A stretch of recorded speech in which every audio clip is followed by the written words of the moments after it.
Les decía que la misión de la universidad y de la Facultad de Medicina es formar profesionales médicos competentes con alto nivel científico, tecnológico y sobre todo con valores éticos y humanistas, ¿no? ¿Cuál es la misión de aquí el próximo año? Ser líderes en la formación de médicos en la investigación y en la difusión del conocimiento de las ciencias de la salud. Y lo que buscan es siempre el desarrollo integral del ser humano en el mundo. Entonces, las enfermedades parásitos hay que ver que pueden ser tanto parásitos intestinales, que son los enteroparásitos, y los parásitos císticos, que pueden ser tanto tejidos como la sangre. La sangre se considera un tejido. El objetivo de esta clase es que ustedes puedan enumerar las pruebas de laboratorio y su utilidad para el diagnóstico de estas enfermedades parasitarias, y sobre todo las que son frecuentes en el promedio. Recuerden que existe una asignatura completa de parasitología, y lo que vamos a hacer aquí en la clase es solamente como bien dice el objetivo, lo más frecuente, lo que ustedes van a ver. Por ejemplo, si van a hacer su serum en un centro de salud o en un puesto de salud, lo que van a encontrar con mayor frecuencia son criaturas, son niños. Ahí nos convertimos en pediatras generalmente. Y ahí pensar en oxiuros, en parásitos intestinales, en estas criaturas. En adultos podemos pensar en giardiasis, si es que los medios de saneamiento no son los adecuados. Entonces, no vamos a pensar pues, en otros parásitos que hay a nivel del mundo, que también son infinidad, ¿no? Entonces, un poco recordar por qué hablamos de parasitismo, ¿no? Mutualismo, todos se acuerdan de mutua o mutual, es esta asociación en la que ambos se benefician. Comensalismo es aquella en que también una se beneficia, pero no le hace daño a la otra. En cambio, el parasitismo, sí, hay un hospedador y un parásito, y generalmente este hospedador es el que se ve afectado para la supervivencia de este parásito. Miren aquí, este es un panorama de todo el mundo. Sabemos que las parasitosis son de distribución universal. Parásitos que producen enfermedades en el hombro, tenemos los protozoos y los helmintos. Y pueden tener un compromiso, como ya les mencioné, intestinal, sanguíneo o tisular. Miren aquí nada más en el centro, la leishmaniasis, cómo afecta la América del Sur, en alguna parte del central esto es Asia Central, y alguna parte de África, ¿no? Acá tenemos la malaria, miren cómo es endémica en casi todo el continente africano, en Asia, en parte de la China, y miren también ocupa casi todo el centro y Suramérica, ¿no? Y acá también la enfermedad de Chagas, y también vamos a ver unas cuantas diapositivas al respecto, también todo Sudamérica y Centroamérica, ¿no? Entonces, como ven, por eso el inicio dice, son de distribución universal. La mayoría de estas enfermedades son de naturaleza crónica. Recuerden que hay gente que puede tener su tenia viviendo con ellos toda la vida, y lo que generalmente encuentran o eliminan son los proglótides, y a veces ni se dan cuenta de ello, porque no estamos mirando cada día nuestras deposiciones, ¿verdad? Entonces, y a veces el susto viene cuando esta proglótide es demasiado larga, y en el momento de hacer la limpieza después de defecar, se encuentran con una cinta ahí que van tirando, y al final acaban obteniendo una parte. Y hay que tener en cuenta que la tenia no se elimina completamente, porque tiene sus excoles, ¿se acuerdan que están prendidos ahí? Sirven para pegarse a la mucosa intestinal para poder obtener sus nutrientes, y generalmente se rompe y se va a quedar. Y nuevamente, acuérdense que estos proglótides, si se doblan, se van a reproducir, porque es hermafrodita. Tienen ahí tanto órganos sexuales femeninos y masculinos, sí, se pueden ir nuevamente como reconstituyendo, ¿no? Pero es que se van reproduciendo. Hay que hacer una buena historia clínica, con una sospecha diagnóstica, siempre preguntar, ¿viajó, se expuso a determinadas situaciones? Algunos parásitos oportunistas se convierten en dañinos en pacientes inmunodeficientes, y Hay que seleccionar el examen de acuerdo a la sensibilidad y la especificidad de cada prueba. Esto también lo va repitiendo la doctora Llovera, también lo han visto en las diapositivas de la doctora Bautista, que está bastante sencilla, bastante entendible. Si estoy pensando en una salmonelosis, le voy a pedir en la primera semana, como hemos encontrado muchos casos, en la primera semana ya están pidiendo el coprocultivo. No voy a encontrar ahí el microorganismo. Recién en la tercera semana voy a encontrar ahí la salmonela. Entonces, de eso se trata este curso, de que ustedes sepan cuándo pedir las pruebas. Y lo estamos viviendo ahorita con el coronavirus, donde todos los colegas que están en atención en COVID estornudan y tienen una línea de fiebre y al siguiente quieren que se les haga la prueba molecular o la prueba rápida. Entonces, cada prueba tiene su sensibilidad, su especificidad y sobre todo hay que tener en cuenta cuándo es que esta sensibilidad y especificidad podemos abarcar toda la utilidad de esta sensibilidad y especificidad. ¿Sí? Hay que tener un procedimiento adecuado de toma de muestras según el cuadro clínico y sospecha diagnóstica. También nos pasa que encontramos solicitudes médicas que dice descartar parasitosis / diarrea. Y cuando nos llega la muestra, es como esos redonditos que eliminan los conejos o los chivos. Entonces, desde ahí yo ya me voy dando cuenta. ¿Qué enfermedad es aquella que me causa episodios de diarrea alternados con estreñimiento? Hay una enfermedad. Entonces, yo desde ahí ya puedo dirigir hacia qué tipo de análisis puedo buscar en esta muestra. Por eso es importante que ustedes siempre escriban qué están buscando, qué sospechan, porque a veces también nos ponen sospecha diagnóstica, parasitosis. Bueno, si estás enviando un coprocultivo, es obvio, ¿no? Pero ¿qué parásitos crees tú de acuerdo a tu indagación, de acuerdo a tu historia clínica, de acuerdo a la edad del paciente? ¿Qué es lo que estás buscando?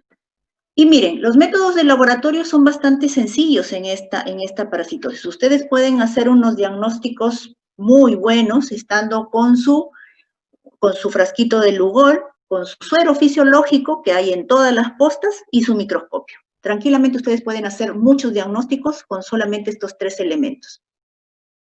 ¿Por qué? Porque en el examen directo de las muestras fecales es eso, voy a coger una pequeña cantidad de heces, voy a emulsificarla o voy a homogenizarla y voy a poner una gotita de suero fisiológico por un lado, le pongo su cubreobjeto, del otro lado también a esa misma le pongo una gotita más de Lugol, le pongo su laminilla cubreobjeto, llevo al microscopio y en la primera parte puedo ver las formas grandes y con el Lugol lo que voy a ver es la parte interna, que es los nucleolos, si hay alguna otra cosa, la pared, me va a definir bien la pared para poder identificar determinadas especies, ¿no?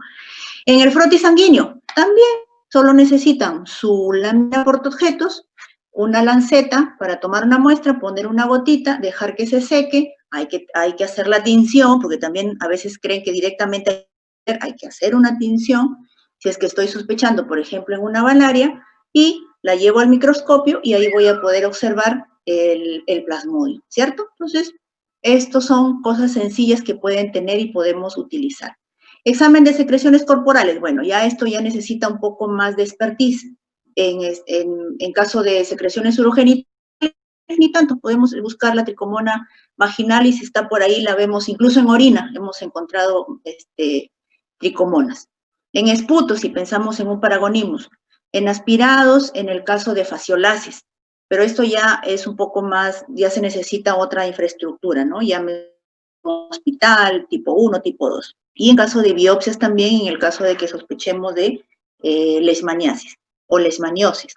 Luego también el cultivo, pero el cultivo es poco utilizado. También se puede hacer, hay que tenerlo en cuenta, el inmunodiagnóstico y diagnóstico molecular. Esto ya lo podemos hacer en el caso de nosotros que trabajamos en un hospital nivel 3.1, que contamos con la infraestructura, con los equipos de laboratorio para poder hacerlo, ¿no? Y también a quiénes puedo orientar esta utilidad de estas técnicas, también hacia enteroparásitos y a parásitos tisulares.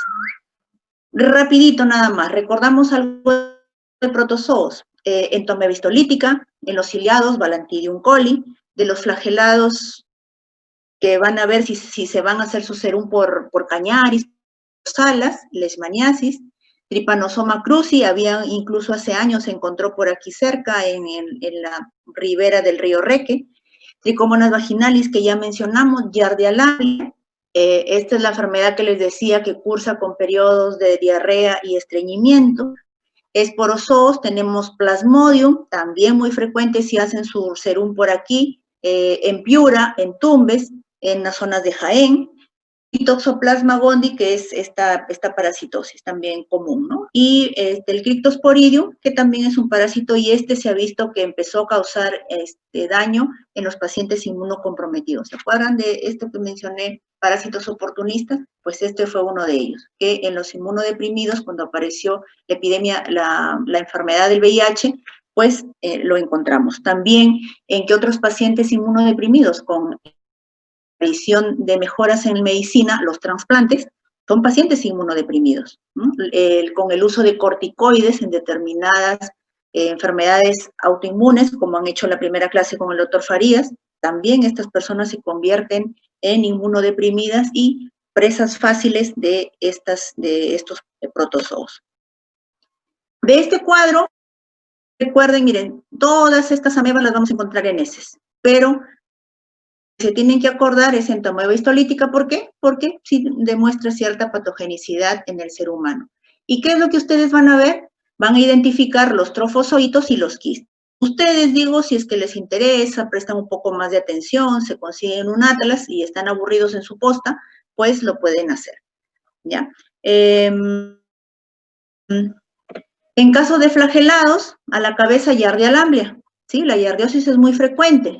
¿Y dónde podemos utilizarla? En ese sí, miren, contenido duodenal. Acuérdense que este parásito migra y puede estar en el duodeno. Incluso ahora los colegas, los gastroenterólogos, cuando hacen sus endoscopías, tienen un poquito más de cuidado, porque como pueden llegar el endoscopio hasta la primera porción del duodeno, si ven una zona medio algodonosa, media irritada, pueden hacer una biopsia y pueden encontrar ahí la giardia o sus quistes también. ¿Sí? Trofozoitos o quistes son los que vamos a encontrar ahí. Y después todos los demás tampoco son causantes de enfermedad en el hombre. Balantidium coli sí, también igual vamos a encontrar trofozoitos o quistes. En los coccidios, Isospora belli, Cryptosporidium, Ciclospora cayetanensis, que sí son patógenos y también vamos a encontrarlos en las heces y secreciones y algunas en contenido duodenal también. Miren, rapidito también, esta parte está bien hecha repásenla de la ponencia virtual de la colega Bautista, de los nematodos, acuérdense, son los gusanos redonditos, los enterobios vermiculares, que van a hacer su tormento en los casos de las criaturas. Ascaris lumbricoides, estrongiloides. Estrongiloides se pensaba que antes era una enfermedad parasitaria endémica de una zona de la selva, y ahora ya no. Ahora lo hemos visto en personas que nunca se han ido de paseo por la selva ni por ningún lado, y han vivido en Chiclayo aquí toda su vida, no son de viajar ni de hacer estos intercambios de paseo ni nada, y se ha encontrado estrongiloides. Y para estrongiloides, acuérdense que hay una técnica especial que la vamos a ver más adelante. Por eso les digo siempre, ustedes tienen que saber qué van a buscar, porque si estoy pensando en estrongiloides, no le voy a pedir un parasitológico seriado simple, ni tampoco un test de Graham, ¿cierto? Si pienso en enterobios vermiculares, lo primero que le digo a la madre es un test de Graham. Fácil, sencillo, rápido, que todos lo podemos aprender a hacer. En tremátodes, la fasciola hepática, que causa quistes a nivel hepático. Los céstodes, ya les comenté lo de la tenia, que podemos vivir años con nuestra tenia ahí muy contentos. ¿Y qué otros síntomas puede causar? ¿Qué otros síntomas puede causar los parásitos? Tenemos polimorfismos. De cualquier manera se puede presentar una afección de parásitos. Tenemos diarreas agudas, de un momento a otro en el caso de las amebiasis, la balantidiasis y la coccidiosis. Diarrea crónica, les mencionaba, giardia, la immunolepiasis con immunolepis nalesa, la ascariasis, el síndrome de mala absorción intestinal, las uncinarias que se empiezan a tapar todo el intestino y no hay una absorción adecuada de nutrientes. Giardia también por irritación. Les mencionaba este intestino un poco algodonoso, enrojecido, hay una irritación. El síndrome anémico, uncinarias también, porque al momento de anclarse hacia la mucosa del intestino hacen pequeñas hemorragias. Las amebiasis y las balantidiasis también pueden causar un síndrome anémico. ¿Sabe? Entonces, si ustedes llegan a su centro de salud una criatura anémica, primero, con lo que ya hemos hecho en la clase anterior, o la doctora Llovera que mencionó, les decía, recuerden bien ese cuadrito para diferenciar si son anemias por falta de hierro o anemias crónicas, ¿no? Entonces, aquí van a tener que utilizar ese cuadrito, los conocimientos de cómo les sale el hemograma, el BCM, todas las constantes corpusculares y asociada a esta parte de parásitos. ¿Qué tipo de parásitos hay en la zona y que me pueden causar un síndrome anémico en esta criatura o en un ancianito también?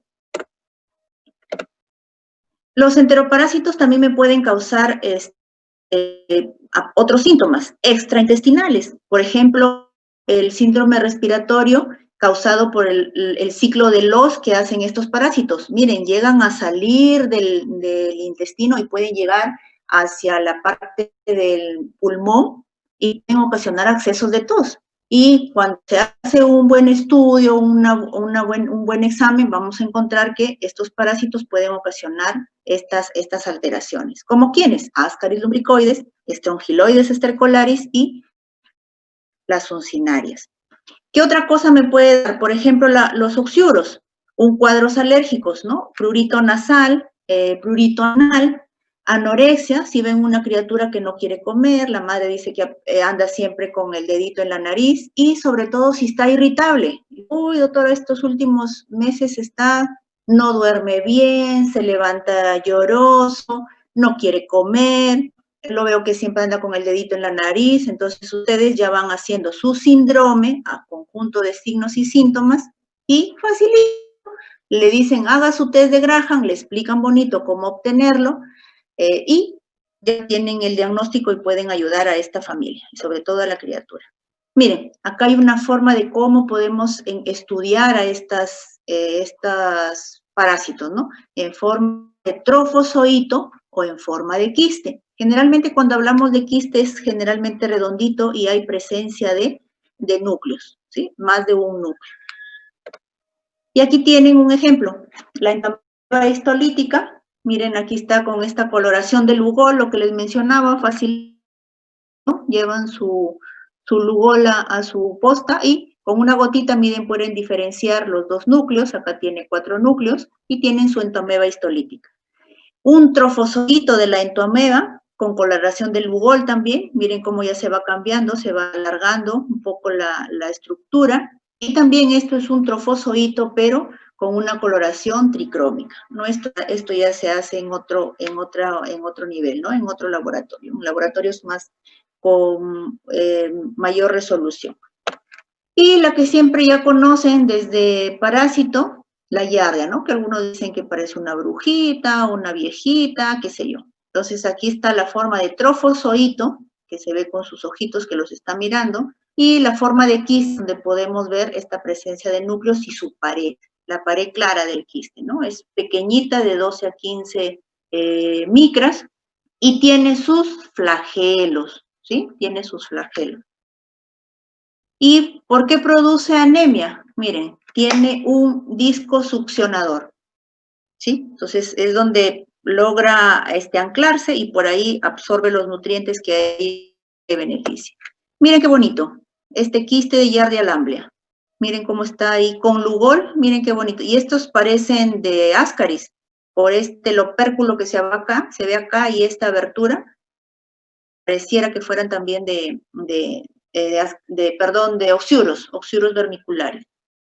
Y miren este quiste solo con lugol, qué bonito se ve. Un trofozoito y aquí está clarito que les está mirando con sus ojitos la yardia con tionina, y acá tienen la tinción tricrómica o de hematoxilina férrica, ¿no? Esto ya también se hace con otras tinciones en laboratorios con un nivel resolutivo mayor. Después de hacer el examen directo, también tenemos otra forma de hacer los estudios. En el examen directo, entiéndase, una sola muestra o hasta 3 muestras. Lo ideal es que sean 3 muestras. También lo dicen las diapositivas de la doctora Bautista. Se puede aumentar la sensibilidad. Si yo llevo una sola muestra, como pasa con muchos padres de familia, llevan solo una muestra, solamente llego al 50% de sensibilidad. Es decir, que puedo decir si tiene o no tiene a la misma vez. Mientras que si yo llevo la segunda y la tercera muestra, puedo llegar hasta un 70 a 80% de sensibilidad. Es decir, solo se me va a escapar de 100 personas, 20 se me van a escapar de hacer un diagnóstico correcto. ¿Ya? Entonces, eso es mayormente diagnóstico en fresco, diagnóstico seriado o simple. Pero si yo ya quiero buscar otro tipo de microorganismos, llámese estronquiloides, un Giardia, un Cinarias, ya tengo que utilizar otros métodos, que son los métodos de concentración. Y para eso debo homogenizar mi muestra y proceder a filtrarla. Y con eso ya puedo hacer otro tipo de estudios. El método de Faust, aquí la doctora en las diapositivas de Lima lo menciona brevemente, aquí lo tienen detallado, paso por paso. Si están haciendo su serum fuera y se llevan su clase, lo pueden recordar. Habla de mezclar 10 gramos de heces con 50 mililitros de solución fisiológica y se va a tamizar, ¿no? Tamizar es pasar por un colador y sobre una gasa en un embudo. Aquí lo vamos a ver más adelante en el gráfico. Se va a tener que centrifugar esa muestra y tienen paso por paso. También si tienen algún interés, en el INS existen manuales que están en la web, están para revisión gratis, y también está detallado cada uno y paso por paso. Y de muchas técnicas están detalladas ahí. Entonces, miren, aquí está el método de Faust, pasito a pasito, como dice la canción, y cómo van a ir, se centrifuga, decantar es eliminar el sobrenadante, con el sedimento vuelven a resuspenderlo. Aquí está el sulfato de zinc, nuevamente vuelven a centrifugar, aquí está la señal de centrifugar, y después van a retirar, miren, solo de la superficie con un anza, ¿no? O sea, la que utilizan también para siembra, la ponen en un portaobjetos con un cubreobjetos y la llevan al microscopio y tranquilamente pueden identificar, esto es un quiste, ¿sí? Los quistes o los trofozoitos. Hay muchas técnicas que también las pueden repasar de lo que ha mencionado la doctora Bautista, y lo que sí que me gustó, quería mostrar es esto, que sí lo hacemos también en el hospital, que es el inmunoblot, ¿sí? Es una técnica ya un poco más detallada, más específica, de acuerdo, y nos tiene un poco más de sensibilidad y especificidad variable de acuerdo a lo que queremos buscar. Sobre todo hay que solicitarlo cuando tenemos una alta sospecha clínica y los primeros análisis ya nos han salido negativos, ¿sí? Siempre tenemos en todo, en lo que vayan, en todo, queridos alumnos, vayan siempre de menos a más.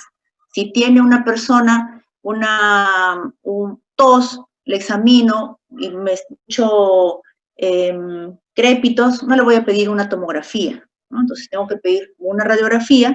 Si veo que ahí no encuentro nada que me ayude, recién voy a pasar al paso siguiente. Lo mismo pasa con los análisis de laboratorio. A veces obvian los principales, los más básicos, y se confunden. Empiezan a divagar en el diagnóstico y pierden tiempo. Y ese perder tiempo también es pérdida de recuperar al paciente. Y pérdida para el Estado, porque también hora cama, eso es muy importante. Cuando hagan administración en salud, van a ver que eso es importante.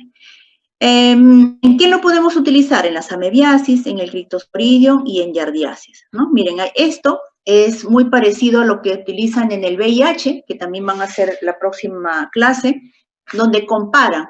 Miren, se hace una corrida de un patrón normal y se compara con uno o con dos pacientes, ¿no? Y de acuerdo a lo que marca, si te dice marca en 106 o 81 son antígenos, ¿no? Generalmente son antígenos identificados que los ponen a ese nivel y uno puede decir si hay 2 o 3 de estos, están presentes tales antígenos y me orienta hacia tal enfermedad, ¿no? Eso es lo que se hace. Es bonito, parece rápido, pero puede durar entre 2 a 4 horas hacer un examen de inmunoglot. En el hospital teníamos para Yardia, y ahora también hacíamos coproantígenos para Yardia, pero de momento se han suspendido estas actividades. Y miren qué bonito. Porque siempre, si tienen sospecha de estrongiloidiasis, pues tienen que pedir un test de Barman, o en todo caso escribírmelo. Se sospecha estrongiloidiasis y ya el patólogo o las personas que procesan, si tienen un poquito de cautela, pueden utilizar la técnica, ¿no? Pero si simplemente me pone descartar parasitosis, no me va a ayudar mucho, ¿no? Entonces, miren, es una técnica que demora más también, aprovecha la capacidad de migrar de las larvas de estrongiloides, estimuladas por el calor, ¿no? Dice que utiliza el termotropismo de este parásito para poder encontrarlo. Se ponen aquí las heces, aquí está el colador que mencionaba, acá está la gasa, y se deja que migren estas larvas. Aquí están, le esperamos que se caigan aquí, y luego esto es lo que vamos a llevar a estudiar. También hay cultivo, ¿sí? Como lo he mencionado también en la otra clase, también hay cultivos para estrongiloides. Se utiliza en agar sangre, se utilizan unos filtros.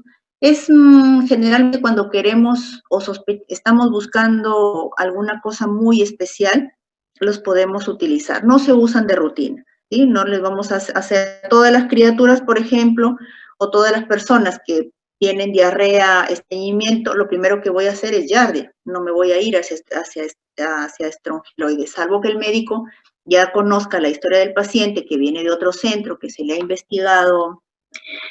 investigado, por ejemplo, Yardia, y que ya es negativa, y él, bueno, empieza a sospechar en una estrongiloidiasis, ¿no? Bien, entonces ya pasamos repasen las diapositivas de la autora Bautista, están muy claras, muy sencillas, son todos los métodos que se utilizan para diagnóstico de parásitos. Si tienen alguna duda, por favor utilicen los métodos que está proporcionándoles la universidad. Es importante esto porque yo hablo y hablo, lamentablemente ustedes ahorita no podemos interrelacionarnos mucho, pero a través del correo también es fácil de que nosotros podamos contestar sus dudas. Y luego ya pasamos a los histoparásitos, ¿no? Histo es tejido, también son parásitos de distribución mundial y hay factores asociados. También en las parasitosis, hablé al inicio, ¿no? La calidad del agua, el estado educativo de la gente importa también, ¿no? Los factores asociados aquí son los ambientales, el que exista un parásito, el que pueda haber un huésped que esté al alcance de ellos para poder invadirlos y poder ellos subsistir mientras le van haciendo daño al huésped.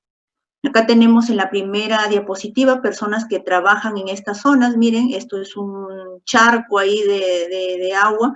A pesar de que están con sus botas, nadie les dice que pueda estar rota esta y pueda ingresar allí el agua con aquí deben haber un montón de cosas viviendo ahí, ¿no? Acá tienen un glóbulo rojo con la invasión del plasmodium, y acá tienen una persona, miren, tratando de sacarse una larva, ¿no? Está ahí él entretenido en buscarse una larva. ¿Qué síndromes clínicos pueden proporcionarnos? Miren, toda esa gama el síndrome anémico, malaria, ¿no? Cardiomiopatía, enfermedad de Chagas. Síndromes ulcerosos mucocutáneos, leishmania, ¿no? Generalmente mucocutáneo, les coge esta parte de la boca, esta parte de la nariz, todo lo que haya siempre el enlace de piel y mucosa.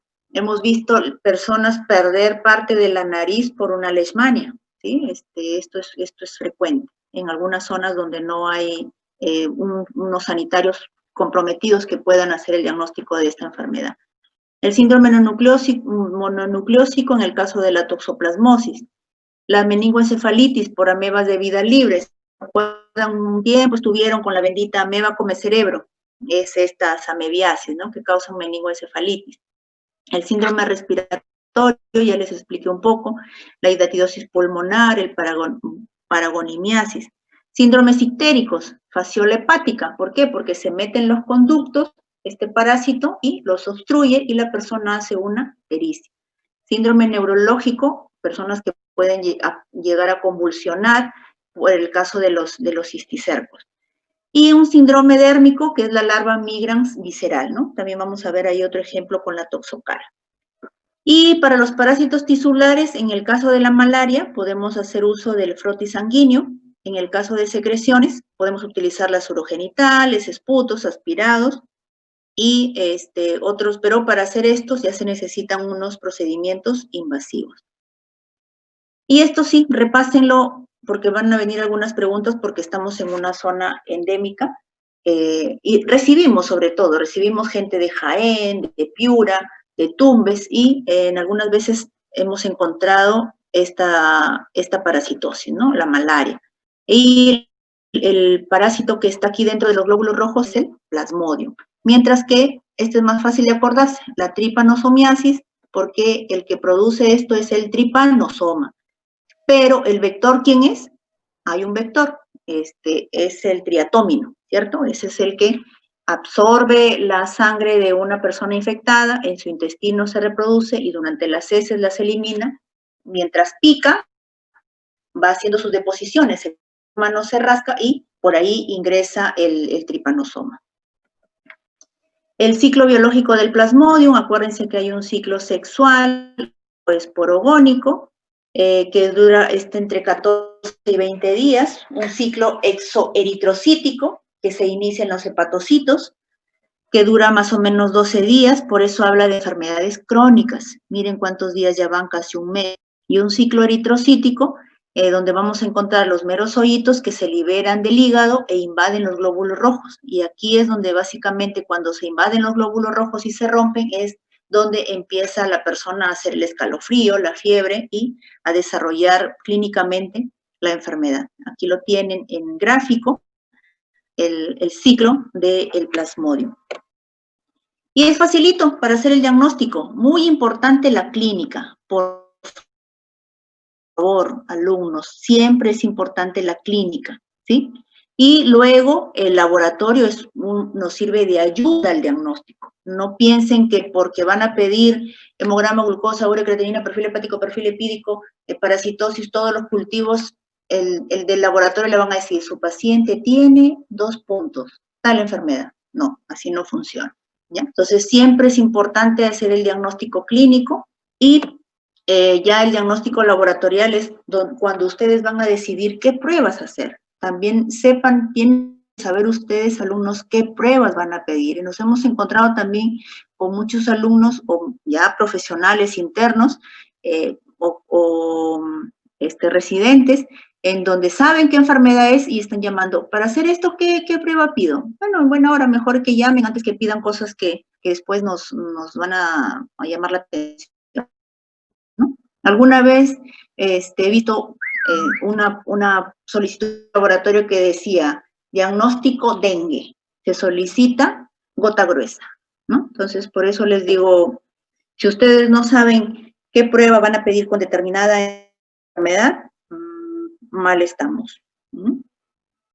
En el caso de malaria, es fácil hacer una gota gruesa, también ingresan al INS manual para diagnóstico de malaria y les va a decir todos los pasos que deben hacer para hacer una buena gota gruesa. Y un frotis que ya lo saben hacer desde todas sus prácticas que han pasado tanto en biología, en bioquímica, en micro, ahora en laboratorio, cómo hacer un extendido. Un frotis es un extendido, así de simple. ¿Y por qué la gota gruesa es mejor?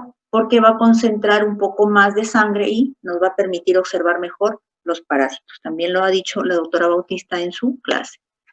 Plasmodio falciparum, ¿por qué lo pongo? Porque es una de las especies que con mayor prevalencia encontramos en el Perú. Vivax también y ovale también se puede encontrar. Algunas características que deban recordar de acuerdo a cada una de las especies Vivax, falciparum o malaria, el tamaño del glóbulo rojo, la presencia del trofozoito, si está maduro o adulto. Y el caso de esquizontes o los gametocitos, también cuál es la forma de que se van a presentar.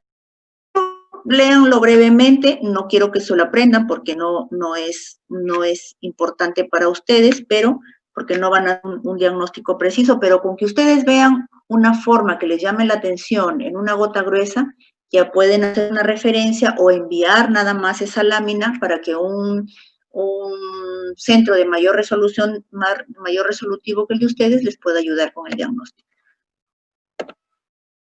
Y parásitos tisulares tenemos las secreciones en esputo. Miren, podemos encontrar los paragonimos. En el caso de los quistes en la hidatidosis también podemos encontrarlos. Las leishmanias, miren cómo se ven, qué bonitas con su amastigote. En caso de toxoplasmosis y en el líquido cefalorraquídeo se estudia generalmente, no vamos a encontrar a veces el microorganismo, ¿no? En el líquido cefalorraquídeo generalmente hacemos el inmunoblot, buscamos el antígeno. Otras técnicas que se utilizan son el ELISA, el inmunoblot, la biología molecular, que es una técnica bastante cara, y la inmunofluorescencia que tenemos en el hospital. Si a alguno les interesa, estén de vacaciones y haya pasado la pandemia, pueden visitar el hospital y les podemos mostrar algunas cosas que les llame la atención, ¿no? Estamos ahí todos los que nos conocen, la doctora Llobet, el doctor Farías, quien les habla, todas las mañanas. Nos pueden contactar, no vayan grupos grandes, obviamente, 2 o 3, uno cada día, y así los podemos mostrar si tienen alguna inquietud. La eosinofilia también es frecuente, ¿no? Y dicen, si tiene eosinófilos altos es parasitosis. Sí, pero no parasitosis intestinal, porque los parásitos intestinales no tienen mucho contacto para hacer una respuesta. De lo que se habla es en el caso de los parásitos hísticos, ¿no? En la toxocara, por ejemplo, podría llamar la atención en el caso de una eosinofilia. Y miren cómo es que se presenta. Esta es la larva que ha sido envuelta. Esto es una muestra de anatomía patológica, cómo ha sido envuelta por los linfocitos o monocitos que están aquí. Y miren cómo hace este recorrido. ¿Sí? Miren, el diagnóstico es clínico, por favor, nuevamente, clínico. Y no van a poder encontrar la larva. La ven ahí, ven el señor que estaba sentado, probablemente se veía esto y él decía que por ahí la va a encontrar. Falso, es microscópica. Miren aquí cómo hace estos surcos. Generalmente, cómo se encuentra la toxocarosis es con serología, ¿sí, chicos? Serología. No vamos por más que nos rebusquemos cada caminito del que ha recorrido, no lo vamos a encontrar. Y los protozoarios, las amebas de vida libre, se desarrollan en aguas temperadas, por eso en las piscinas, en cierto tiempo, cuando no tienen mantenimiento, pueden albergar estos microorganismos, ¿no? Las piscinas, lagunas, estanques, por ejemplo, la primera gráfica que vieron estos señores ahí manejando, ahí muy probable que puedan encontrar algunas amebas, pero lógicamente ellos no están sumergidos ahí, ¿no? Lo curioso sería que una criatura vea este estanque y se meta ahí, ¿no? Y ahí sí, miren, aquí está el gráfico, pueden ingresar a través de la mucosa olfatoria, ¿sí? Algunas especies de ameba de vida libre pertenecen a los géneros Acanthoameba y la Naegleria, que han sido descritas como potencialmente patógenas para el hombre, causando meningoencefalitis amebiana primaria. Y otros cuadros como queratitis grave en el hombre, ya lo vamos a ver en otro gráfico, y son más frecuentes en inmunocomprometidos, ¿sí? Y tienen una alta mortalidad. Miren, casi el 90% de estas personas afectadas llegan a morir. Y aquí lo que habla en el caso de esta queratitis, ¿no? Una queratitis grave. La técnica de estudio, hacer frotis y tinciones, también se puede hacer cultivo, pero hay que hacer un raspado corneal, y eso no lo hacemos nosotros, tenemos que pedir el respaldo del oftalmólogo. ¿Qué vamos a buscar? Trofozoitos, ¿sí? Así los veríamos en el frotis. En el caso de un absceso cerebral, el examen directo en fresco de líquido cefalorraquídeo, hacer frotis, tinciones, aquí tienen la muestra, y que vamos a encontrar también trofozoitos, ¿no? Miren cómo están por acá. Entonces, esas son las causas de las parasitosis. ¿Preguntas, queridos alumnos?